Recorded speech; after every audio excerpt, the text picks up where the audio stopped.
Hello दोस्तों, अगर आप एनटीपीसी क्रैक करना चाहते हैं तो ये क्लास आपके लिए रामबाण साबित होने वाली है। पहला क्वेश्चन, नेत्र गोलक को नियंत्रित करने के लिए कितनी मांसपेशियां काम में आती हैं? आपके पास ऑप्शन 4, 5, 6 या 8। तो नेत्र गोलक को नियंत्रित करने के लिए मांसपेशियों की संख्या काम में आती है, उनकी संख्या कितनी है? 6। Superior oblique, superior rectus, medial rectus, lateral rectus, inferior rectus और इंफीरियर ऑब्लिक। क्या? Inferior oblique. ये 6 मांसपेशियां हमारे नेत्र गोलक को नियंत्रित करने के काम में आती हैं। दूसरा क्वेश्चन है, निम्न में से कौन सा बेकिंग सोडा का रासायनिक नाम है? Sodium carbonate, sodium bicarbonate, potassium carbonate या सोडियम बाइसल्फेट। तो बेकिंग सोडा का रासायनिक नाम है सोडियम बाइकार्बोनेट। सोडियम बाइकार्बोनेट का सूत्र है NaHCO3 और धावन सोडा का सूत्र है Na2CO3 और 10H2O। कितने अणु होते हैं? 10 अणु जल के होते हैं। तीसरा क्वेश्चन है, जब सोडियम बाइकार्बोनेट को अत्यधिक गर्म किया जाता है तो क्या उत्पाद बनता है? Sodium sulphate, sodium bicarbonate, sodium carbonate या सोडियम हाइड्रोक्साइड। जब हम सोडियम बाइकार्बोनेट को गर्म करेंगे तो क्या बनेगा? Sodium carbonate. मतलब बेकिंग सोडा को हम जब ज़्यादा गर्म करते हैं तो धावन सोडा बनता है। देखो यहाँ आप रिएक्शन लिखी हुई है। सोडियम बाइकार्बोनेट को जब 80 डिग्री सेल्सियस पर गर्म करते हैं, सोडियम कार्बोनेट, कार्बन डाइऑक्साइड और जल बनते हैं। चौथा क्वेश्चन है, फोटोग्राफी में समानता प्रयोग किए जाने वाले हाइपो का रासायनिक नाम क्या है? Silver iodide, silver nitrate, sodium nitrate या सोडियम थायोसल्फेट। तो फोटोग्राफी में जो हाइपो यूज किया जाता है उसका रासायनिक नाम है सोडियम थायोसल्फेट। सोडियम थायोसल्फेट का सूत्र है Na2H2O3 5H2O। ठीक है दोस्तों, क्लास अच्छी लग रही हो तो चैनल को सब्सक्राइब कर देना और वीडियो लाइक कर देना। तो स्टील की कठोरता प्रदान करने के लिए मिलाई जाती है मैग्नीज, कार्बन, सिलिकॉन या क्रोमियम। तो स्टील में कठोरता प्रदान करने के लिए हम क्या मिलाते हैं? कार्बन। कार्बन जितनी ज़्यादा मिलाएंगे उतनी ज़्यादा स्टील हमारी कठोर होती जाती है। तो छठवां क्वेश्चन है, जौहरी का रूज क्या होता है? जौहरी का रूज क्या होता है? Ferrous carbonate, ferrous oxide, ferric oxide या फेरिक कार्बोनेट। तो फेरिक ऑक्साइड क्या होता है? जौहरी का रूज। तो फेरिक ऑक्साइड लाल भूरे रंग का होता है। किस रंग का होता है? लाल भूरे रंग का होता है। और जंग का सूत्र याद रखना, जंग सूत्र कभी कभी पूछ लेता है। जंग का सूत्र है Fe2O3 H2O।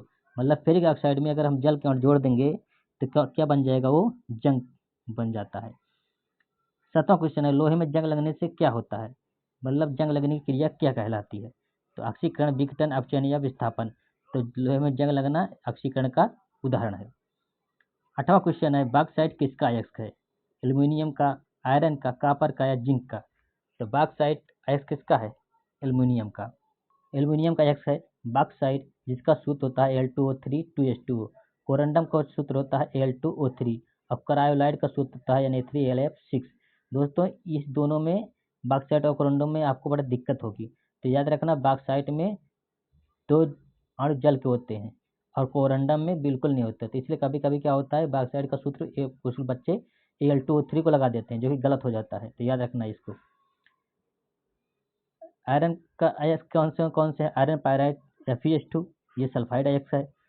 Haematite Fe2O3 2H2O, magnetite Fe3O4। Copper glance का Cu2S, ये सल्फाइड अयस्क कॉपर ग्लांस है इसका।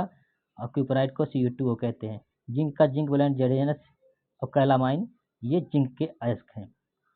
अब 9वां क्वेश्चन है, क्वार्ट्ज किससे बनता है? कैल्शियम सल्फेट से, सोडियम सल्फेट से, कैल्शियम सिलिकेट से, सोडियम सिलिकेट से। तो क्वार्ट्ज बनता है सोडियम सिलिकेट से। किससे? सोडियम सिलिकेट से। ब्लीचिंग पाउडर निम्न में से किस से गुजर कर तैयार किया जाता है? बुझे चूने पर से ऑक्सीजन को हम जब प्रवाहित करेंगे तब ब्लीचिंग पाउडर बनता है, या बुझे चूने पर क्लोरीन, या बुझे चूने पर कार्बन डाइऑक्साइड, या बिना बुझे चूने पर क्लोरीन। जब हम बुझे हुए चूने पर क्लोरीन जब प्रवाहित करेंगे तो क्या बनेगा? ब्लीचिंग पाउडर बनता है। ऑप्शन 2 सही। देखो सोडियम सिलिकेट का सूत्र क्या है? Na2SiO3। जो देखो यहाँ पे रिएक्शन देखो, कैल्शियम हाइड्रोक्साइड पे जब क्लोरीन गैस प्रवाहित करेंगे तो क्या बनेगा?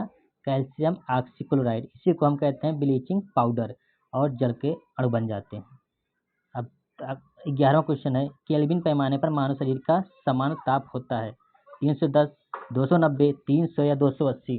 केल्विन पैमाने पर शरीर का तापमान कितना होगा, ये क्वेश्चन पूछ रहा है आपसे। तो ऑप्शन कौन सा? ये 310, क्योंकि 37 डिग्री सेल्सियस तो सेल्सियस पैमाने पर होता है। ठीक है, और हम जानते हैं कि डिग्री सेल्सियस बराबर होगा कितना? 273.15 केल्विन।